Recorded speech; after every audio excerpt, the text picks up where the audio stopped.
Praise the Lord, my beautiful blessed souls. We are back. Today is July the 11th. We have finally got it caught up.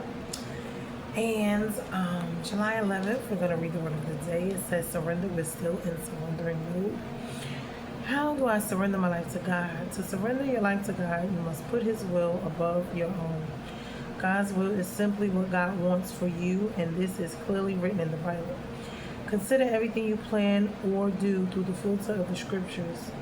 Do your intentions contradict what God says in His word? Is it right or wrong? Does it serve others or yourself? Consider your plans through prayer. Do you feel at peace about them when talking to God? When you seek God first in all things, your life will be surrendered to Him. Now, Matthew 6:10, may your kingdom come soon. May your will be done here on earth just as it is in heaven. Now, what you ought to say is, if the Lord wants us to, we will live and do this or that. That is James 4:15. 1 John 2:17 says, this world is fading away along with everything it craves, but if you do the will of God, you will live forever. And in Matthew 6:33, He will give you all you need from day to day if you live for Him and make the kingdom of God your primary concern. I know it says, seek ye the Lord, seek ye first the kingdom of God, and all these things shall be added unto you. So now we are going to take a look at this from this standpoint. We are in 1 Samuel chapter 14, and we are going to get into this, and we're going to discuss it. It is going to be, it might be, I believe it's going to be a little lengthy, but bear with me, people. I am trying to catch up and get us back on track. And right now, it's going to be packed with a lot. So it says, one day Jonathan, the son of Saul, said to the young man who carried his armor, the armor bearer, come, let us go over to the Philistine garrison on the other side. But he did not tell his father. So Saul was staying in the outskirts of Gibeah in the pomegranate cave at Migron. The people who were with him were about 600 men, including Ahijah the son of Ahitub, Ichabod's brother, son of Phinehas, the son of Eli, the priest of the Lord in Shiloh. He was wearing an ephod, and the people did not know that Jonathan had gone. So within the passes by which Jonathan sought to go over to the Philistine garrison, there was a rocky crag on one side and a rocky crag on the other side. The name of one was Bozez, and the name of the other Seneh. The one crag rose on the north in the front of Michmash, and the other on the south in front of Geba. Now Jonathan said to the young man who carried his armor, come, let us go over to the garrison of these uncircumcised, meaning they were not circumcised, in covenant with God. It may be that the Lord will work for us, for nothing can hinder the Lord from saving by many or by few. And his armor bearer said to him, do all that is in your heart. Do as you wish. Behold, I am with you, heart and soul. Then Jonathan said, behold, we will cross over to the men, and we will show ourselves to them. If they say to us, wait until we come to you, then we will stand still in our place, and we will not go up to them. But if they say, come up to us, then we will go up, for the Lord has given them into our hand, and this shall be the sign to us. So both of them showed themselves to the garrison of the Philistines. And the Philistines said, look, Hebrews are coming out of the holes where they have hidden themselves. And the men of the garrison hailed Jonathan and his armor bearer and said, come up to us, and we will show you a thing. And Jonathan said to his armor bearer, come up after me, for the Lord has given them into the hand of Israel. Then Jonathan climbed up on his hand and feet, and his armor bearer after him, and they fell before Jonathan, and his armor bearer killed them after him. And that first strike which Jonathan and his armor bearer made killed about 20 men within, as it were, half a furrow's length in an acre of land. And there was a panic in the camp, in the field, and among all the people. The garrison and even the raiders trembled. The earth quaked, and it became a very great panic. And the watchmen of Saul in the Gibeah, And the watchmen of Saul in Gibeah of Benjamin looked, and behold, the multitude was dispersing here and there. Then Saul said to the people who were with him, count and see who has gone from us. And when they had counted, behold, Jonathan and his armor bearer were not there. So Saul said to Ahijah, bring the ark of God here.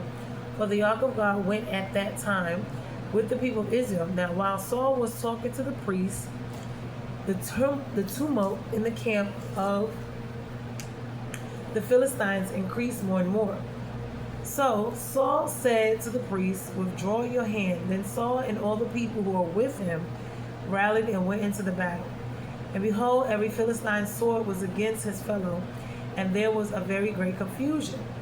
Now the Hebrews who had been with the Philistines before that time, and who had gone out with them into the camp, even they also turned to be with the Israelites who were with Saul and Jonathan.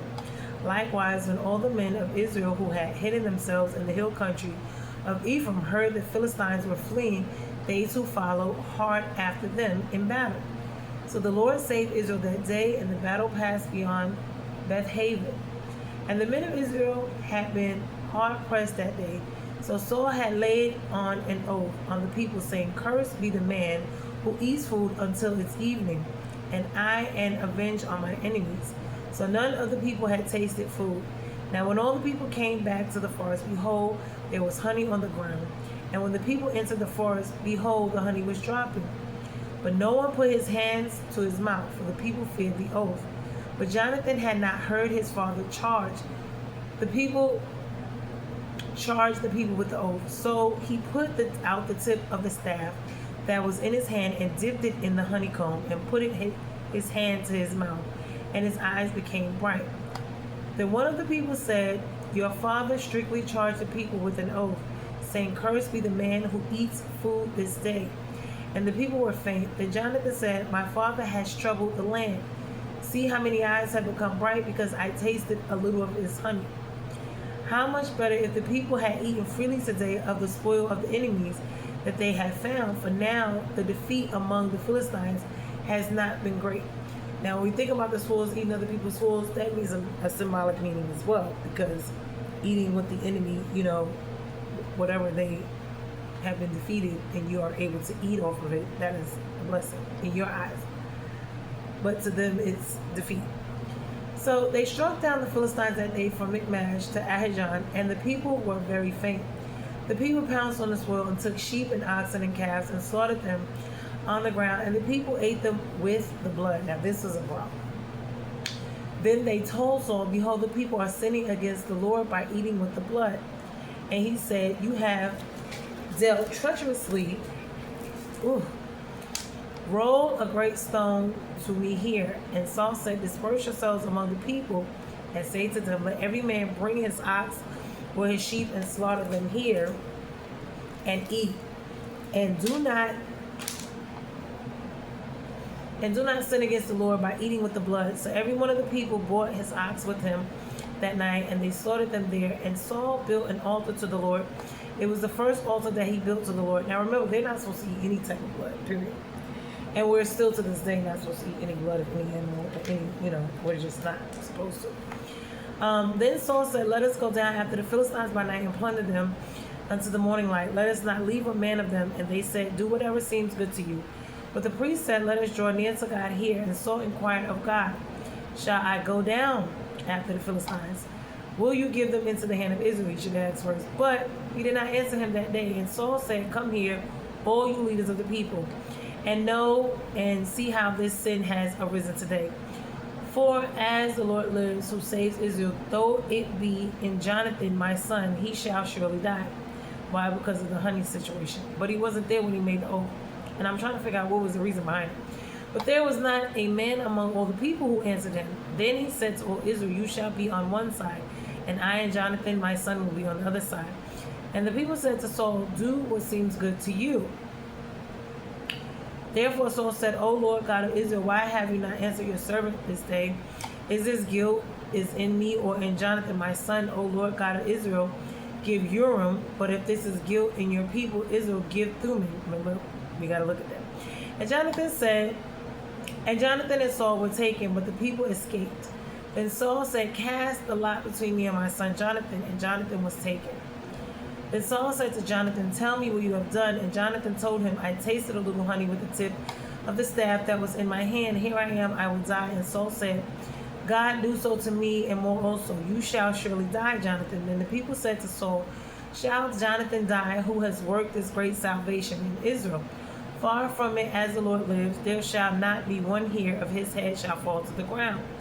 For he has worked with God this day." So the people ransomed Jonathan so that he did not die. Then Saul went up from pursuing the Philistines, and the Philistines went to their own place. See, why would he want to? I mean, a lot of this just doesn't make any sense to me, what he was doing. This is how we see how when people are just doing too much. When Saul had taken the kingship over Israel, he fought against all his enemies on every side, against Moab, against the Ammonites, against Edom, against the kings of Zobor, and against the Philistines. Wherever he turned, he routed them, and he did violently and struck the Amalekites and delivered Israel out of the hands of those who plundered them. Now the sons of Saul were Jonathan, Ishvi, Malchi, Shua, and the names of his two daughters were these. The names of the first one was Merab, and the name of the younger Michal, and the names of Saul's wife Ahinoam, and the daughter Ahimaaz, and the name of the commander of his army was Abner, the son of Ner, Saul's uncle. Kish was the father of Saul, and Ner, the father of Abner, was the son of Abiel. There was a hard fighting against the Philistines all the days of Saul. And when Saul saw any strong man or any valiant, he attached him to himself. So we have got to unpack this because there's a lot going on. I don't understand what Saul was doing or why he was doing it. He wasn't with God. We see he wasn't aligned. God was not telling him to do these things. He was just doing these things on his own. So, these bugs. Oh God, I'm sick of these bugs in here. This is not my house. This is your. And these bugs are just ridiculously in here. I hate this whole situation. So anyway, let's get into it. This is what not being in alignment is and looks like. This is what going on our own looks like, not knowing where to go, what to do, how to do it, and when we are doing it, it's falling apart. We're creating more issues and problems because we're not going to God first, we're not asking him, we're making more of a mess. So, Israel's standoff with the massive Philistine army continues. The oppressed people are nearly unarmed. King Saul's decision under pressure will reveal his character. Exactly the same is true of his son Jonathan. It is God's character and his faithfulness to Israel which shine brightest by the end of this battle. Why? Because regardless of them, God is still going to deliver the people because it's not about them, it's about the people. Saul and Israel's army are waiting for the Philistines to cross over the ravine from Michmash to attack them at Gibeah. Tired of the delay, Jonathan decides to take the battle to them without telling anyone he is going. This is another thing, they're not even united. Jonathan and his armor bearer make their way from the rocky crag on the other side of the ravine to the crag on the other side. Talk about being stuck between a rock and a hard place. Emerging just below the Philistines' camp, Jonathan decides to approach the Philistines in the open, believing that God might honor their effort. Okay, he tells the armor bearer that if the Philistines call to them to come up to them, that they will know that the Lord will give them the victory over those soldiers. So, this is a sign. So the Philistine soldiers camped near the ravine, likely assumed Jonathan and his armor bearer are Israelites coming out of hiding to surrender. So they call them to come up, which Jonathan and his armor bearer do. So the two Israelites seem to have needed to scale the crag using both hands and feet. Once they reach the camp, they attack the Philistines and kill about 20 of them over a large area. So there's panic throughout the camp and even among the raiders and the Philistines in their fields. This seems to be caused by the Lord as a result. By both of Jonathan's attack and the earthquake that he created. So Saul's watchmen notice that there's chaos in the Philistine camp and report back to the king what is happening. A quick head count of the Israelite camp reveals that Jonathan and his armor bearer are the ones missing. So they want to make sure, remember, that's his father. He's the king. So King Saul calls Ahijah the priest to bring the Ark of the Covenant. Why? His purpose is to consult with the Lord about what to do next. Ahijah was from the rejected priest, Eli's line. He's going still to the rejected ones. The chaos in the Philistine camp increases while Saul is talking to the priest. So Saul changes his mind and rallies his people to battle. When the Israelites reach the enemy's camp, he didn't even wait for the Lord still. They see that the Philistine soldiers in such a panic that they are killing each other. So God is allowing this. He's done this, the earthquake, all of this. He called confusion in the camp so they could kill each other. The Israelites began to attack as soon as they joined by those among Israel who had surrendered to the Philistines or who had been hiding to escape the battle, because they were hiding out, they didn't want to fight. The Israelites chased and fleeing Philistines all the way beyond the town of Beth-aven. The Lord had saved his people, Israel. So at some point before the battle that day, King Saul commands a fast for his entire army. This in the form of an oath. Here we go with these oaths that we do are unnecessary. Declaring that anyone who breaks the fast before evening will be cursed. Jonathan, though, rejoins the army later in the day and does not know about the oath. So when he eats the sum of the honey and it is told about it, Jonathan says that his father has troubled the land with the oath and that the victory over the Philistines would have been greater if the troops could have eaten, which is true. Why? Because there was no reason to create this oath. God was already doing what he was doing. You're trying to be extra for no reason. After pursuing the Philistines all the way from Michmash to Ahijon, the Israelites are exhausted. Okay, I can't talk to you right now. Yeah, I can't talk to you right now. And faint from hunger. See, I be like, I don't understand. It's 2:15 in the morning.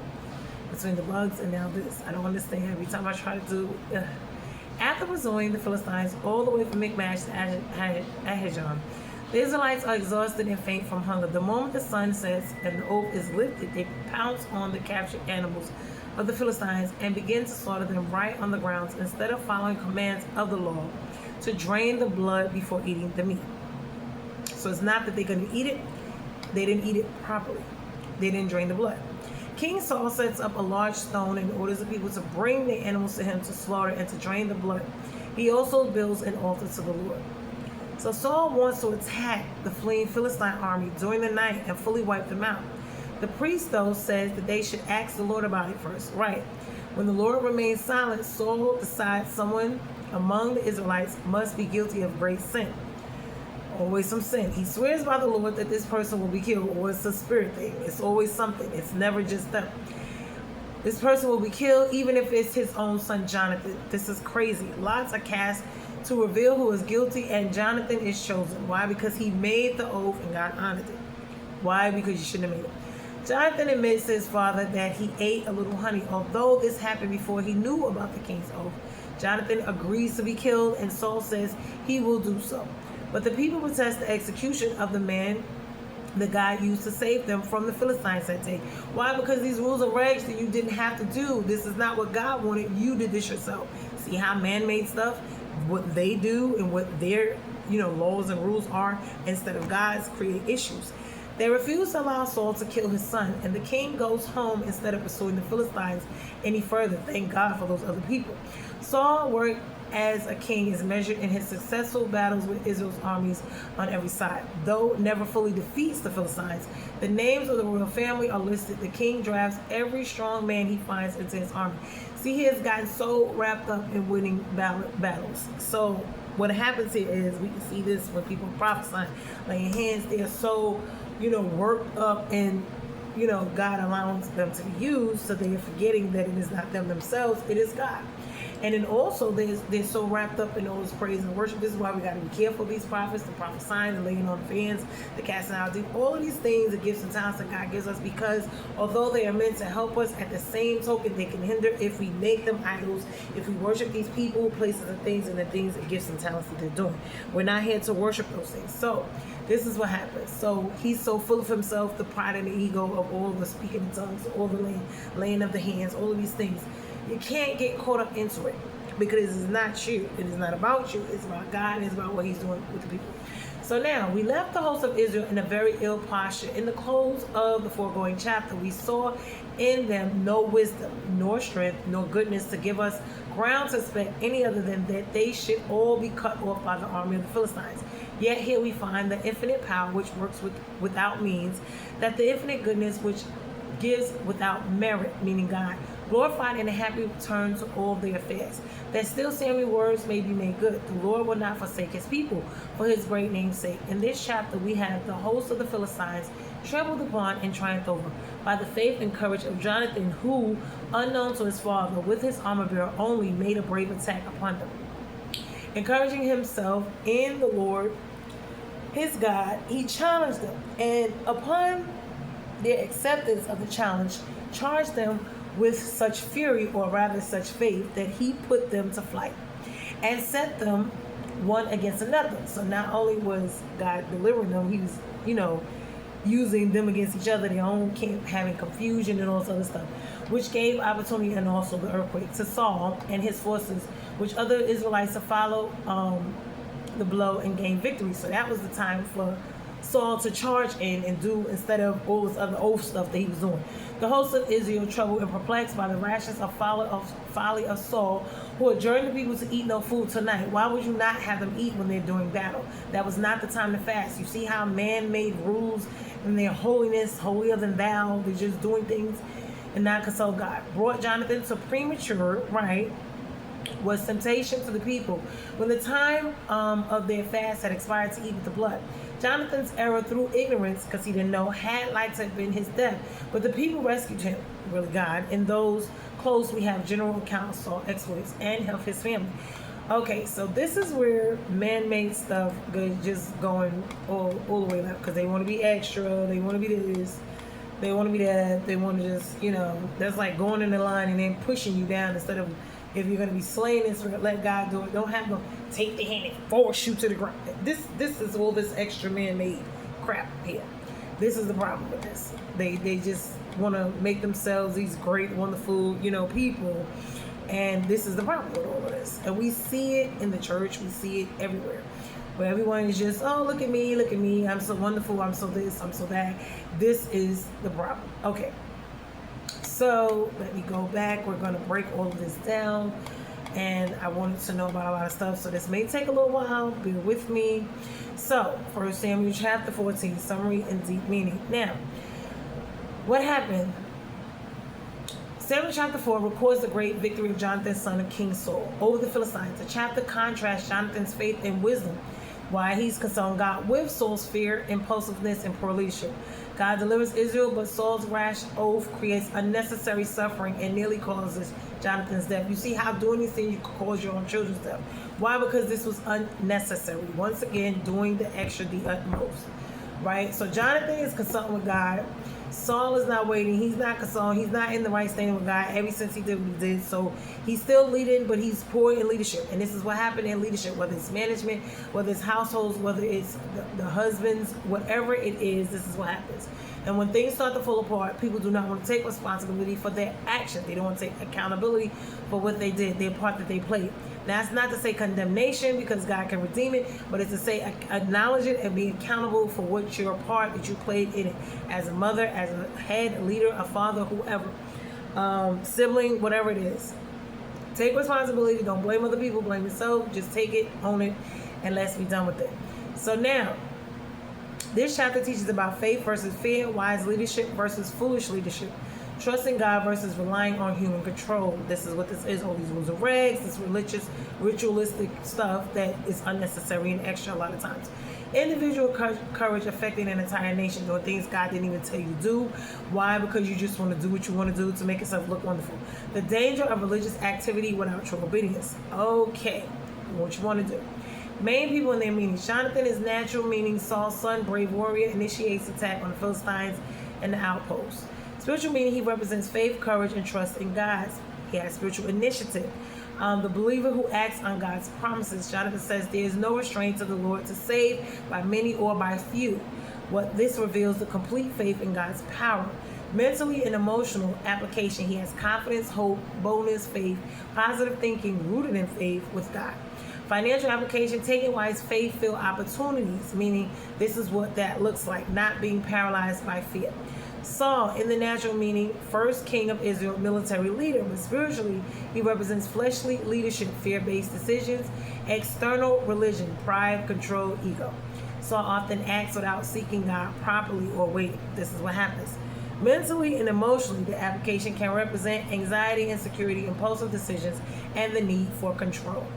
Financial application is short-sighted decisions, making emotional choices instead of wise choices. So it's like you're doing things, but you're just out of the will of God, out of alignment, all of these type of things, just moving without God.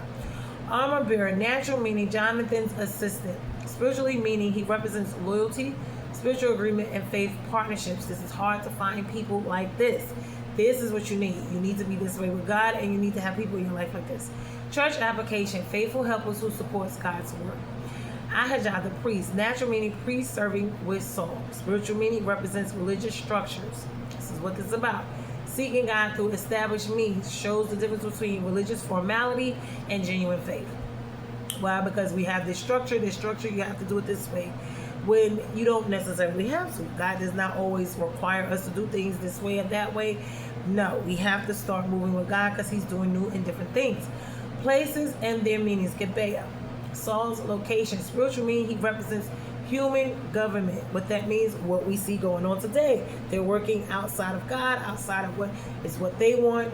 Most of them worship, Satan. They worship his government, his systems, positions of authority. This is that witchcraft and sorcery thing where they are worshiping, sacrificing their money, time, energy, effort to him. This is why this is very important that we pay attention.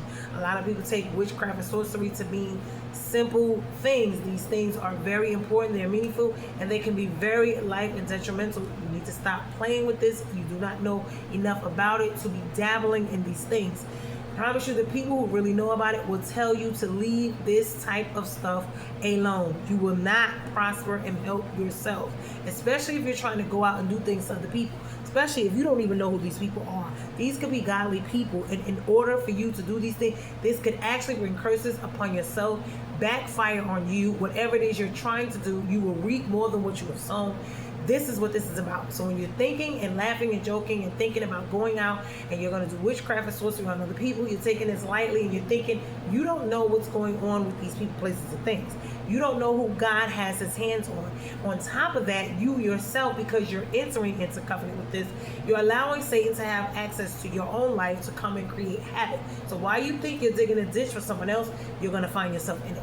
Careful of these things. Spiritual meaning represents enemy strongholds. This is what this is. Michmash, Philistine strongholds. Spiritual meaning represents enemy strongholds, areas of bondage, obstacles facing God's people. So, Bozez and Seneh.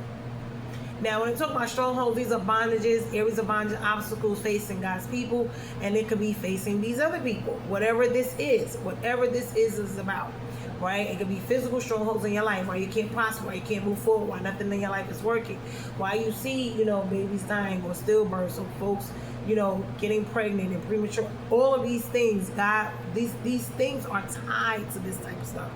Pay attention to if people are dying quickly, or, people are getting pregnant and losing their children, prematurely.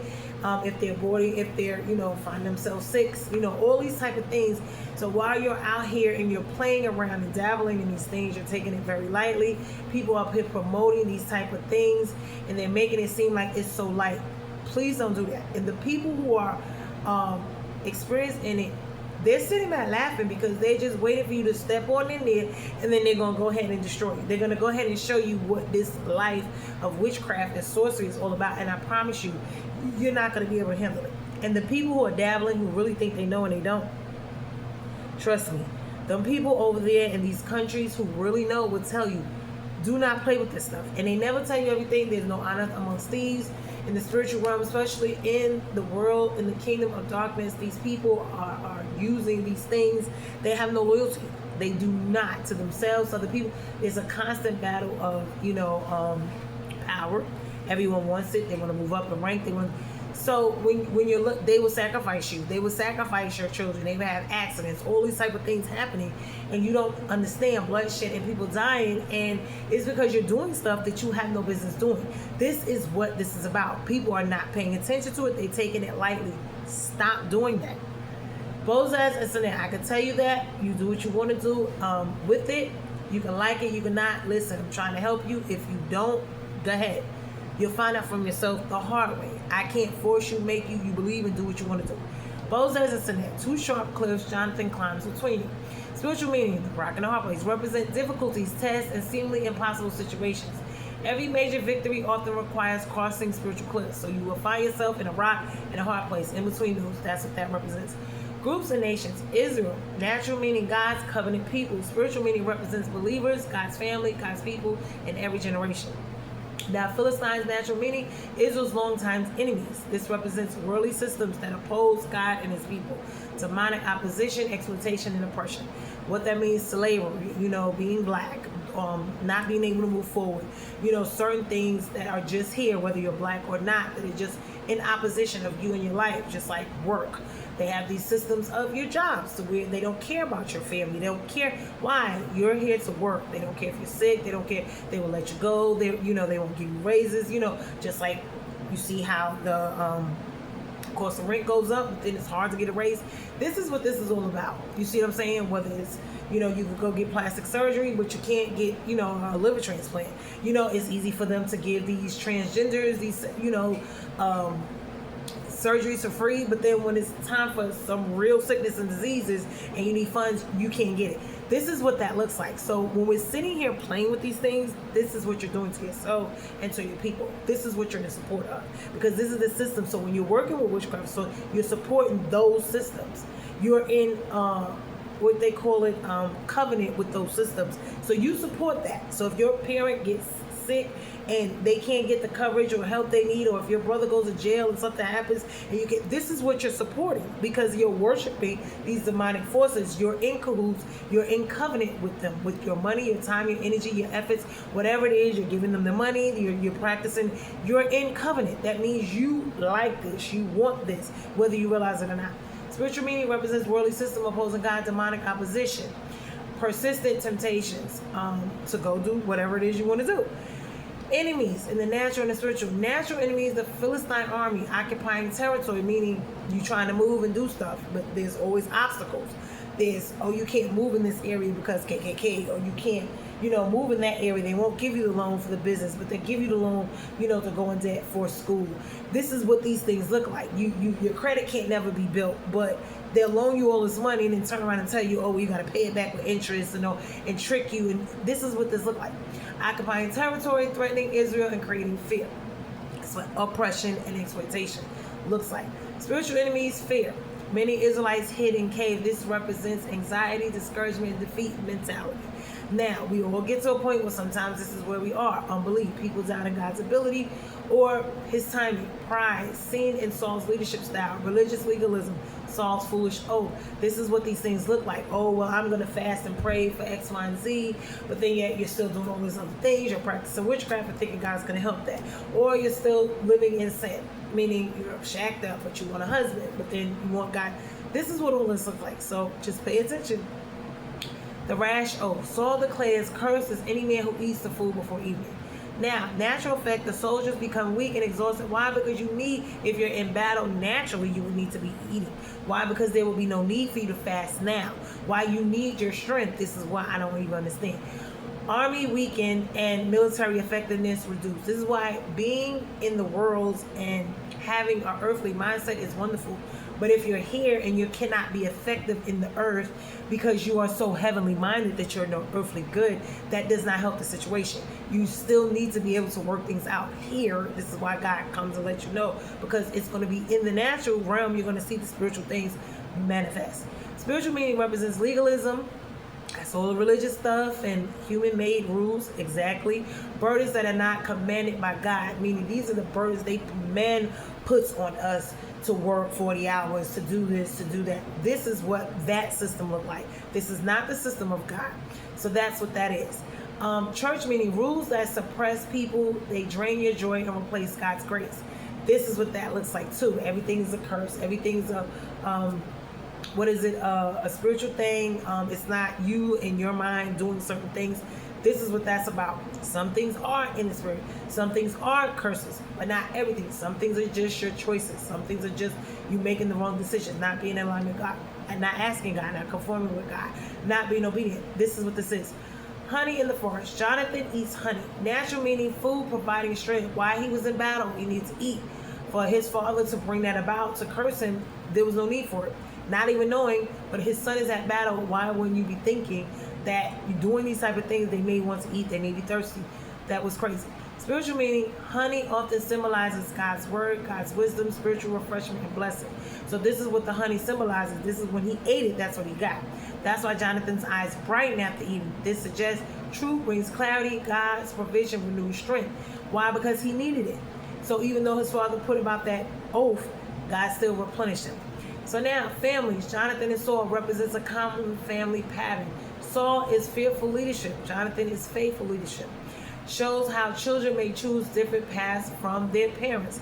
Now, this is a very great lesson, because just because your parent did certain things doesn't mean you. Just because they failed at it doesn't mean you. Each generation is supposed to be better than the next. So with that being said, we have to be passing the baton on, not wanting to be in a state of we don't want to see our children do better or outdo us. They're supposed to. And a lot of families, this is the total opposite. Family lesson, faithfulness is not determined by family background. Why? Because God's going to bless and choose whom He will. He's going to use them however He wants to. You can't live off your grandparents' faith. You can't, whether your parents grew up in the church and love the Lord or not, whether they mixed some of the stuff or not. This is what this is. Church application, Jonathan type churches, characteristics, faith, evangelism, courage, and dependence upon God. Saul type churches, the characteristics, rules over relationship. Say that again, rules over relationship. Fear-based leadership, tradition over obedience, just out of alignment. Government application, Saul's government represents poor leadership, rash laws, decision harming citizens. We see that because it is legal does not mean that it's fair, it is morally right, it is spiritually right. It does not mean that. There's a lot of laws that they have on the books that are very harmful, but because it is legal, it is considered as a good thing. But in God's eyes, it is not, and this is all throughout the world. Lesson here, leaders must seek wisdom before creating policies. Why? Because you don't want to create these policies, whether at work or in your household, whatever, that is going to hurt and harm. You want them to be helpful, okay? Not to be to the point where it's like a burden, like it's a slavery system. This is what this is. This is called balance. And we see this in our households where some are too strict, some are not strict enough, but we need to have enough strictness and not to the point where it's overbearing. This is where the balance come in. We see it all the time. Social and cultural meanings. Israel was living under Philistine pressure. This resembles societies facing cultural compromise, moral confusion, and fear of opposition. We see this. Opposition, exploitation. We see this. Jonathan shows one faithful person can influence an entire culture. This is what this means. Now, although people will be effective in influencing, doesn't mean that they're going to get the credit, doesn't mean that anybody's going to give them the recognition.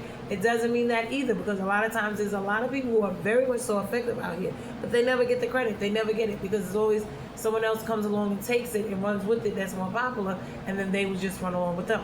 Now, God represented and worship practices. The chapter focuses primarily on the Lord, meaning Yahweh, worship practices of Israel. Sacrifices, prayers, seeking divine guidance, and covenant obedience. This is what that looks like. Now, the Philistine gods, their background and context, though not emphasized in this chapter, the Philistine commonly worship Dagon, fertility gods, sex and all those type of Ishkar, all of that, the fertility, the eggs, the bunny, all of that type of stuff. Agricultural prosperity, that's the growing of the food and fruits.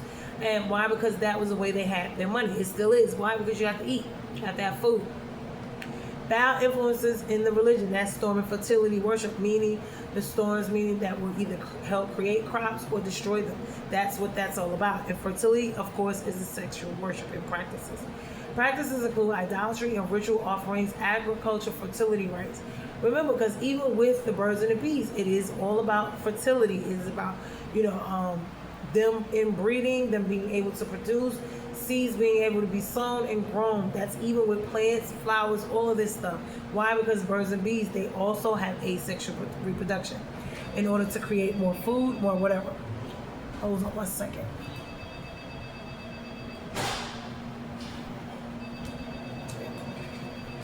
Okay. So now,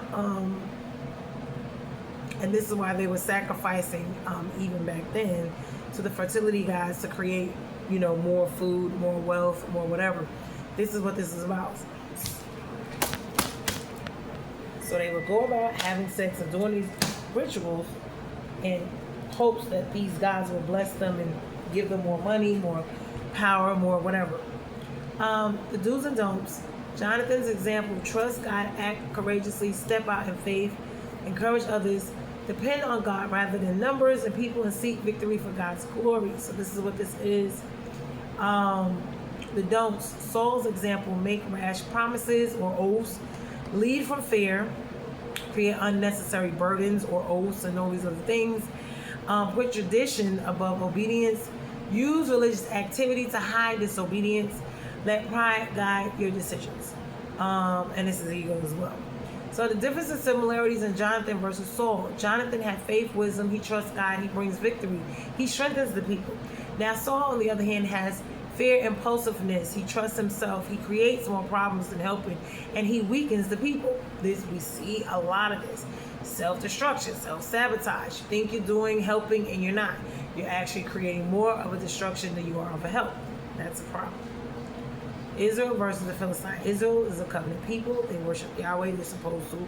They have divine calling. They are faith-based victories. Philistines are pagan nations. They worship idols. They have human power. This is what they worship, human and the idols and the spirits. And they have military confidence, meaning within themselves, strategic planning and all of that. Not in God delivering them whatever. That's not, because they have their own God. Past, present, and future, meaning past, historically, God rescued Israel from the Philistine oppression. Okay, and Jonathan became one of Israel's greatest heroes. Present, for believers today, faith still overcomes fear. God still works through ordinary people. Legalism still harms God's people. Courageous obedience brings breakthrough. Future, prophetically and spiritually. God's people will continue facing oppositions. Okay. Faith-filled believers will overcome obstacles. Human kingdoms rise and fall, but God's kingdom remains. It always will remain. When all is passed away, it will be God's kingdom. Why? Because Satan's kingdom is going to be destroyed. So, only thing going to remain is God and his kingdom. The rest of the stuff is going to be done away with.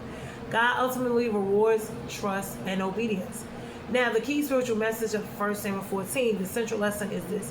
One person who truly trusts God can change the destiny of many, while fear, pride, and human control can hinder God's blessings. It's interference. Interfering with what God is trying to do.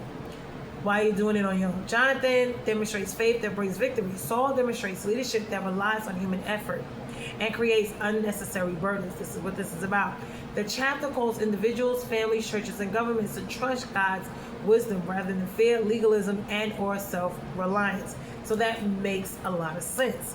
Now, how do we fully surrender our life to God, and what does this look like? Past, present, and future. Pros and cons, similarities and differences. Socially, culturally, then and now. We want to take a look at this.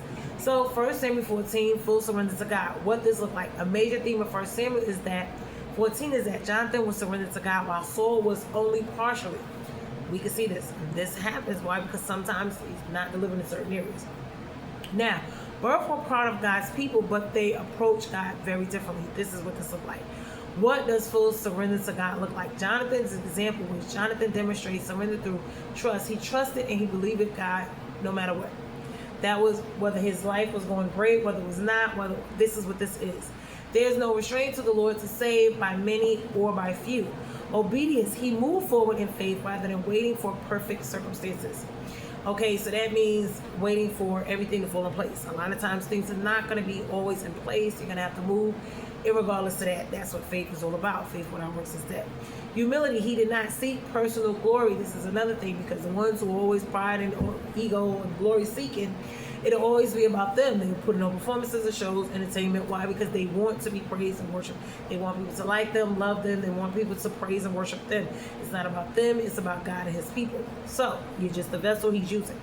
Dependence, he relied on God's power rather than military strength. This is what this is about. So no matter what's going on, knowing that no matter what is going on in your life and in this world, that it is not what's going on, but it's God. He's going to allow what he's going to allow, and he's not going to allow what he's not going to allow. Now, courage. He acted despite of danger. Although he was afraid, although he may have had issues, he still moved forward. And this is what this is about, having faith and moving forward. Saul's example of partial surrender. Saul shows what surrender is not. He wanted God's help, but he often did not fully obey. This is what this is about. He sought religious activity, but he struggled with true submission. That's why he always gave these rules and oaths.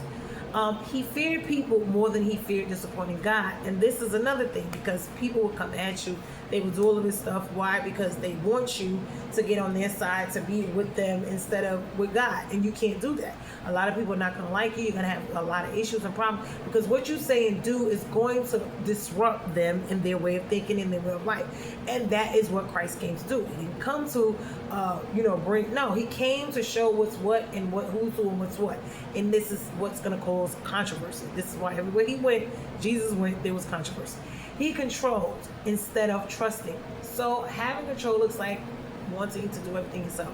These are issues when you have been living in this world. You have to learn how not to do that. Why? It is when you have lived a life here and all you know is the kingdom and systems of the world and you're used to this, it's going to take time to let that control and trust in God be what it's going to be.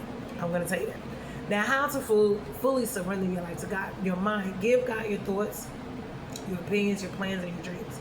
By simply telling him, Lord, help me, where I'm wrong, correct me, show me, what's going on so I can, feast on your word and believe that instead of what the world tells me that I'm nothing, I'm nobody, I'm not going to make it, I'm not pretty enough, I don't have enough money, these are the things that the world and people will tell you. Oh, you're not smart enough. Oh, you don't have this enough. Oh, you're not the best looking. Oh, you're not that. This is what that's going to be about. So when you surrender that to God, then he will help you with all of that.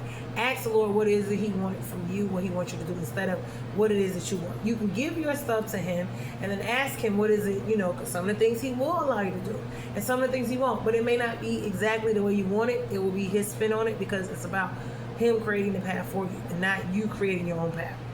So your heart, give it to God, your emotions, your wounds, your desires, and relationships. This is something that I, myself, you have to keep pouring out and talking with God because the heart is deceitfully wicked and it will do what it want to do. This flesh of ours, I'm telling you, it has to be under restraint because it likes sin. It likes what it likes. It wants what it wants. It wants to party. It wants to drink. It wants to have sex. It wants to do all of these things. And we have to train it. We have to ask God to help us not to want those and desire those things. Why? And to help us to put restraint on those things. And not just restraint, but the desire to not want to do them or when there's situations where we are to help us with this. This is what this is about. Trust him with your hurt, rejection, fear, and disappointments. Why? Because no one else can really help your situation but him. I mean, people can do so much, but only God can truly deliver you, move you, help you. People can only help you but so much if they even want to, help you or oblige you or be there anyway. Your body, honor God through your actions, behavior, choices, and service. How do you do that? Taking care of yourself, not sleeping around, trying not to drink, and all these things. This is what this is like. And your choices, making better choices, and your service. Time, surrendering, daily schedule, priorities, and activities. You need to be let in? Oh, he's in there. Hold on.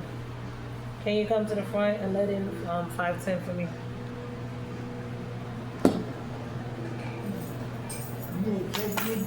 Huh? You said what? I don't know. I haven't paid no mind. I just asked him to come let you in.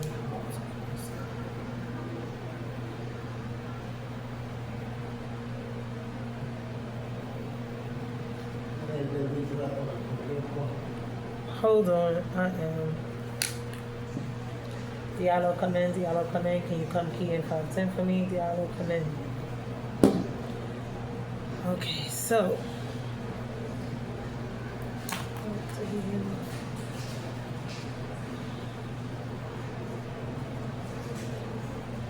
Diallo, can you come in? Do you hear me? Do you copy?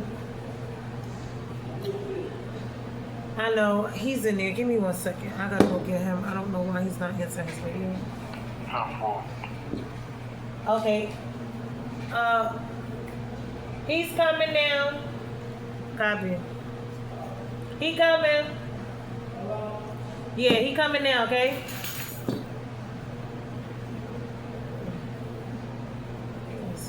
Okay.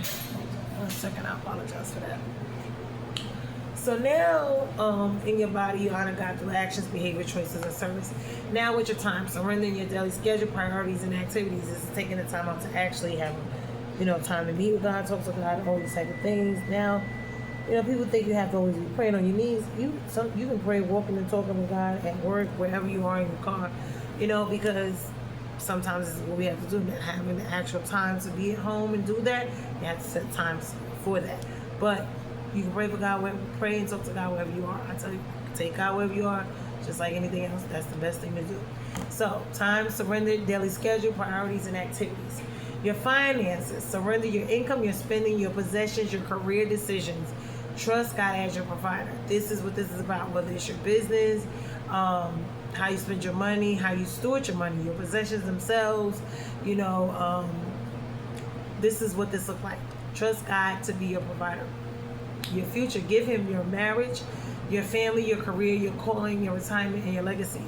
And that looks like, wanting things to be in the godly way and not wanting it to be in the way of the world. So you got to ask him to help you to do that in the way that which the path that he has for you is the path you're taking and on, instead of the one you're making and creating for yourself. What full surrender look like then? Israel's culture. Ancient Israel valued covenant faithfulness, community identity, family obedience, and worship centered on God. Now, true surrender involved following God's law, rejecting idols, and trusting God in one piece. So that's the same thing of worshiping all these gods. And idols can be anything. Remember, we talked about this before. Idols could be fame, it could be fortune, it could be whatever it is that we're putting our trust in more, or putting before God. Meaning worshiping our time, energy, efforts, money. Whether we know it or not, if you're putting blood, sweat, and tears into whatever more than God, then that's what that looks like. What full surrender look like today? Modern culture often promotes self-expression, personal success, individualism, meaning not working together, self-reliance. Biblical surrender means following God over these trends, choosing truth over popularity, and obeying God over culture. That's mean you're going to be rejected. Why? Because everything you say and do is going to be opposite of whatever the culture is telling you. That means your self-expression, your personal success, your individualism, your self-reliance, all of these things in your workplace, wherever you are, your family, your friends, it's going to always be a rejecting. It is not easy. This is what it's going to look like.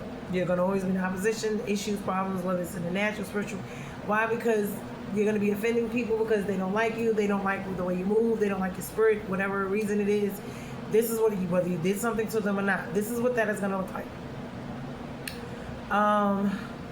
Biblical surrender means following God over trends, choosing truth over popularity, and obeying God over culture. Diallo, he's waiting for you. He's waiting for you. Social and cultural comparison, then community focus. What happens? People identify primarily with family, tribe, and nation. So this is how they did then.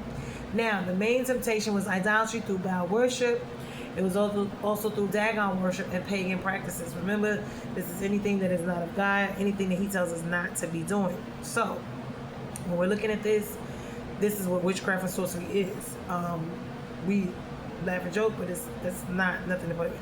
So now, we talk about Baal, who he is, and how to worship him, Dagon, who he is, and all these other pagan practices.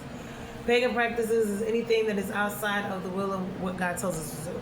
Now, individual focus. People often identify with career, personal goals, and social image. Where is he? Can he come and open this door for this man, please? Main temptation. Modern idols can be money, fame, success, entertainment, power, technology, and yourself. So these are what idols can look like. Say it again. Main temptations or modern idols can be, whether it's career, personal goals, social image, money, fame, success, entertainment, power, technology, self, greed, pride, exploitation, oppression, all these things. Similarities between then and now. Human nature has not changed. People still struggle with fear, pride, unbelief, greed, control, and peer pressure. People still need faith, repentance, God's guidance, and spiritual courage. Come in, Diallo. He is waiting for you. Come in, Diallo. He is waiting for you. Differences between then and now. Then, physical enemies were the Philistines, foreign armies, and visible battles. Now, many battles are spiritual, mental, emotional, cultural, financial. Like I said, when we look at these, there could be a physical battle, there could be a spiritual, a mental, a natural, emotional, financial, all of these, cultural, social, whatever. Examples are like anxiety, depression, addiction, materialism, confusion, isolation. They can also be issues with your finances, not being able to start stuff and get it going, not being able to open a business, move forward, find a husband, mate. These can all also be same things, issues with your family, friends, spouse, work, whatever. Past, present, and future. Past, God called Israel to surrender. The key's right there. He's over there. Mr. South to go where? You got to open up the door for 510. The key, yeah, he's right there. Past, you use the apartment key. Past, present, and future. Past, God called Israel to surrender. Some obeyed like Moses, Joshua, Samuel, and Jonathan. Others resisted like Saul. So in the present, God still calls people to surrender. The question remains, will we trust God like Jonathan and or control situations like Saul? When we're controlling and we're doing, a lot of times we can see the difference, because when we do it, sometimes we're helping, sometimes we do more harm than good. This is what that's the takeaway. Future, those who surrendered to God, what is it? Present, God still calls people to surrender. The question remains, will we trust God like Jonathan or control situations like Saul?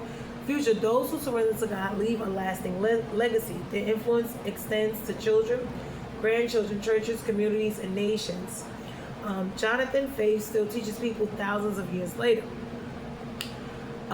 Pros of full surrender: spiritually, greater peace, stronger faith, closer relationship with God, and clearer when it comes to directions, where to go, what to do with your life.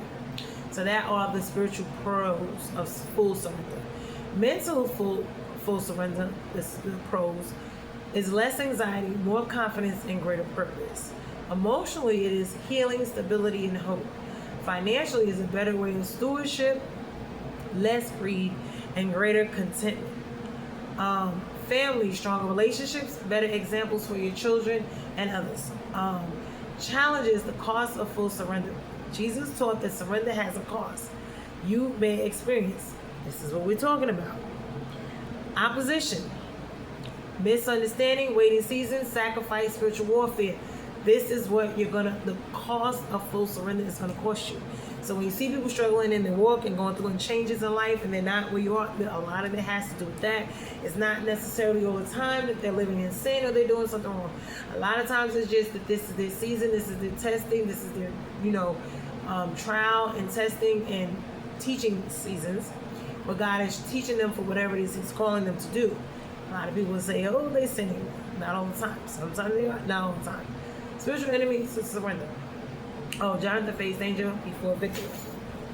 Thank you. Oh. Spiritual enemies to surrender. Just as Israel faced the Philistines, believers will often face fear. Something bad will happen because we know that the enemy is there, whether it's witchcraft, sorcery, whatever. Pride, I know better than God, and ego. Having also control. I must manage everything myself.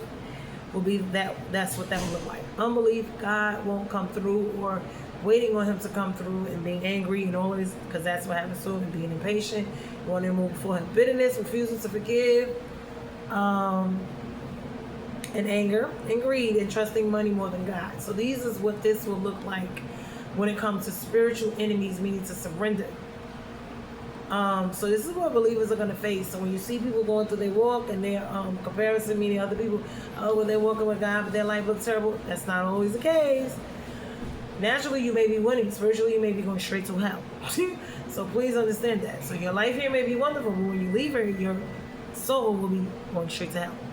And when you look and you talk to people who are in spiritualism and they have been practicing it, they've even come in and out of it, they will tell you all of these things. That's why I tell people who are just in it, just starting, and they think they know so much, please consult and do your due diligence, investigating whatever it is you're trying to practice with great due diligence. People say they know more. Seek the people who already were in it, especially if they came out of it. They came out of it for a reason, and they can tell you what happened to them. So you can sit here and say whatever you want to say.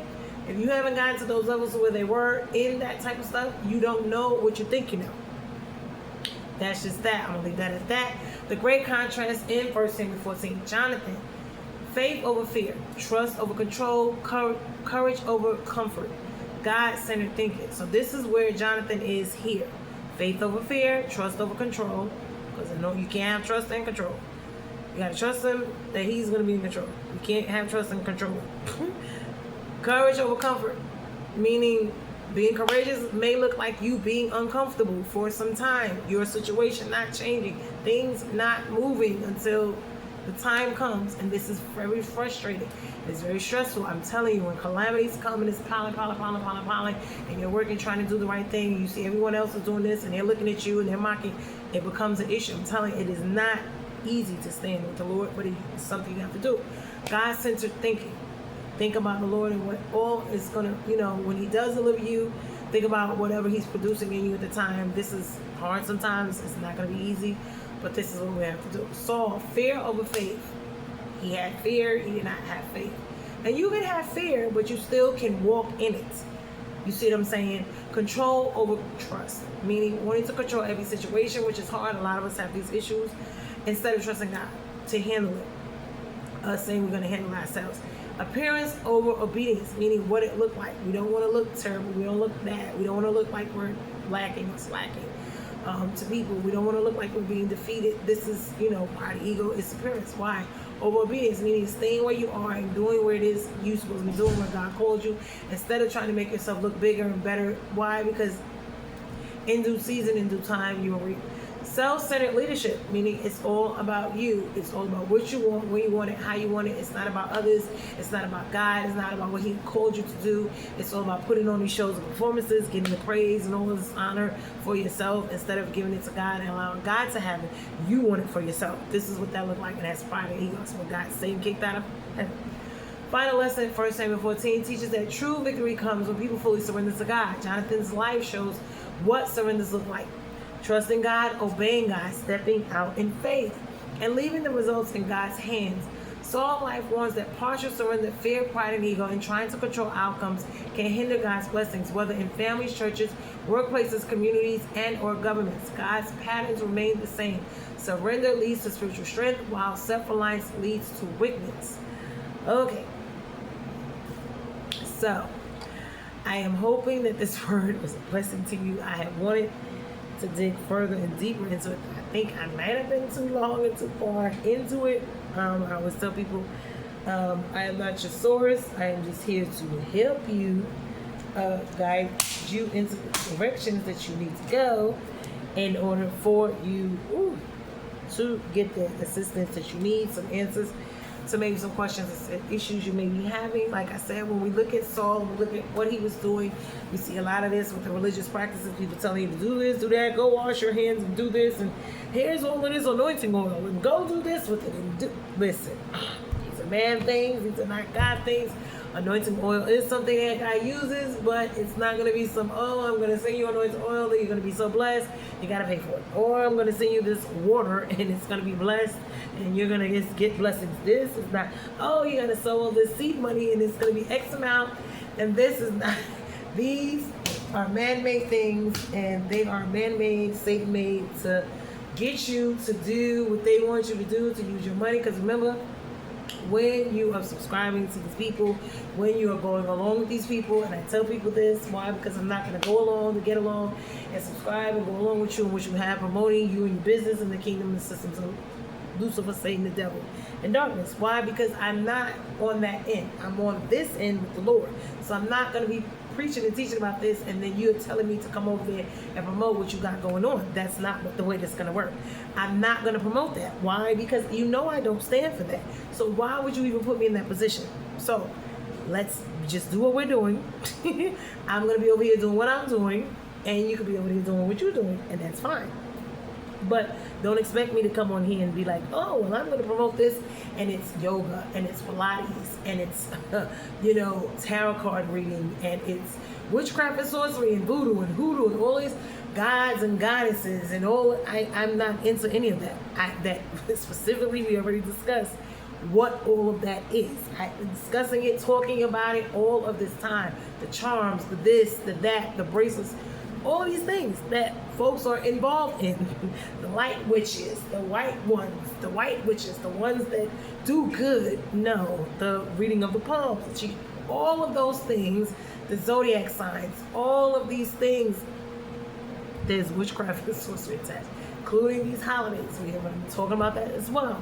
And following solstices and following, these ritualist practices and religious, whatever, seances. Listen, that is all sorcery, okay? That is bringing curses upon yourself. That is working with Satan, Lucifer, the devil. That is promoting his kingdom. When you buy these people things and their stuff and you promote them and you're involved with them, you are partnering with them, whether you know it or not. You could be putting blessings and curses upon your money, your business, your finances, your children, all of that just from partnering with them by going along with these things. They talk about how your money is your blessing. It is your resources. It is how you worship. So when people are asking for offerings, whether they're in the kingdom of God or the kingdom of Satan, whether they're mixing the two in the kingdom of God and Satan, listen, this is what they're using to keep you poor, to keep you broke, to keep you under curses. Why? You're giving them and partnering with them. Satan can only be entered if he's allowed. Access is given through different ways. Your money, when they're offering and always want this and always want that for a blessing, and you're going up there giving it to them. Remember, we talked about seed, time, and harvest. Where you sow your seed, your time, your money, your energy, effort. Seed is what you're sowing. It takes time. You're either going to reap or you're going to not reap. You're going to reap blessings or curses. This is what this is. You're going to get a harvest or you're not. You're going to get a drought. Whatever it is that you're doing, please understand, and you're going to reap whatever. If you sow witchcraft, you're going to get witchcraft. Please understand, you're going to get curses by yourself and your family. You're not going to reap blessings off of that, because eventually that's going to backfire. Why? Because it says it in the word. So when you seek to do other people and you want to put sorcery on them, understand, eventually it's going to come back. You're not going to sow oranges and reap apples. You're going to sow apples, you're going to reap apples. You sow oranges, you're going to reap oranges. So if you're sowing witchcraft and sorcery, eventually you're going to reap it back. It's just a matter of time. So when the calamity falls about your life and other people, and you're sick and disease and poverty and whatever, don't be mad with anyone else, because that's what you sowed. That's what you wanted. You wanted to do voodoo. You wanted to put it on somebody else, and eventually it will come back on you. That's just how it goes. So, and you don't know who you trying to put curses on, because some people you can't even curse them, because if God's hands is upon their life and you're trying to curse them, ooh, Jesus, you better watch out, because honey, you think your life had a bunch of calamity before, baby, you better sit back and hold tight, because you about to really go through some changes then.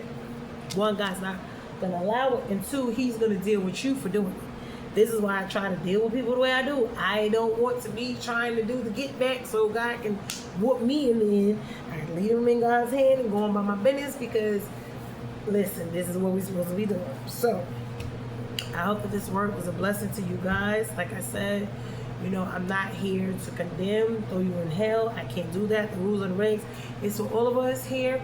The people who practice these things, they know Jesus is real. They will not tell you that. Satan will never tell you that when Christ went to the cross, he was already defeated. So he has to listen to Christ. This is why when they talk about all of the hierarchy of the spirits and who is on the top of the demonic chain when it comes to spirits, Jesus, if you look it up in demonology, is the highest name above all names. So this is not just in the spirit of Christ in the kingdom. No, this is in their kingdom as well. Satan is beneath Christ. Please understand that when you think you're fighting against Christ and you're in the kingdom of Satan, you are still at a loss. And the reason you are at a loss is because Christ is over all of them. And they already know that. They're not going to tell you that, but they already know that. So, if you think you're going to go against God and his kingdom, you're going to win, and you think Satan is strong, and that's a lie. He's going to tell you all of that and make you think that. But in all actuality, there's certain things they can do and they have certain powers to do, and it's allowed, and there's certain things that they cannot do. So, and when the name of Jesus is erected, they will all demons flee. They will stand still. As soon as his name is mentioned, they tremble and fear him. So please understand there is a reason for that. Why? Because they already know the battle's already won, and that they already know that when it comes to what is going on, they know that they already, this is why they hate the kingdom. They hate us. We're in the image of God. They hate us for that reason. And there's no redeeming the souls of the demonic, because their souls already gone. A lot of them were not even souls, meaning human beings. A lot of them were spirits, meaning they were angels or whatever that were taken and kicked out of heaven. So their souls cannot be redeemed. They just want you to come and join them in hell. That's what this is all about. They're taking you with them to hell, and they're knowingly doing it. This is why when people tell you certain things and they want you to come along for their money and profits, go on, and you'll be in hell with them and their profits, and they're going to benefit off you here on earth. because they're going to continue to benefit. They move up the hierarchy, the more souls that they bring onto that side. So they know what they're doing. They're going to continue to get wealthier and more money by bringing the more souls. Why? Because they're sacrificing and doing rituals to who? Their God. And the more that they bring on that side to work with Satan, the more money and power they get. They don't tell you that. But they sacrifice you and your soul to get it. So please understand that this is not nothing to play with. It's not a game. It is not a joke. We must understand what we're dipping and dabbling in. It is not just some ancestry. No, this is not ancestry. Those are demons. Those are demonic forces. Those are spirits, disembodied spirits. You cannot kill them. Why? Because they are a spirit. They are a spirit. We die because we still have a body. We still have our spirits intact. They, on the other hand, are different. This is what this is about. So when you think you're going up against them and you fight, you in your own strength cannot fight them. Only Jesus Christ and the Spirit can fight them. You can't fight natural with spirit and spirit. No, you cannot. And that's why they bring you into their realm, so that they can demolish you. This is if you allow them and let them. If that's what you want to do. If you want to play around with them, you'll find out. So, even up until death. So you don't want unseemly things, weird things, strange things to start happening to you and your family out of the blue. Because you was dabbling in that mess, and now you open the door for them to come and attack you. Because that's what happened. Once you open that doorway and you get in and start dabbling, that's their entryway. You've agreed to it to allow them to come in. And once they come in, and they take over. So, this is what this world is about. This is what they're doing. You see CERN and all these things. Why do you think these people are the way that they have much power? Because they are working with the demonic forces to be in power and have certain things. And they're going to be judged in their time. Yes, they are. God's allowing it for now because he wants everyone to have time to get saved and change. He's given us all that time. And then when your time is up, it's up. That's it. And that will be the end of it. So with that being said, bruised and not broken, like, share, comment, and subscribe to the channel. Please do not take these things that I'm telling you lightly. It is not nothing to play with. Witchcraft, sorcery, magic. You'll get yourself in things. You cannot conjure up demons and think you're going to control them. Please don't think you're going to conjure them and think you're going to control them. This is the problem that man has been having.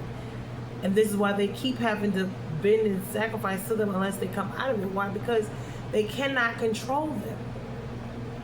You're playing with a spirit that you cannot kill yourself. So keep playing with that.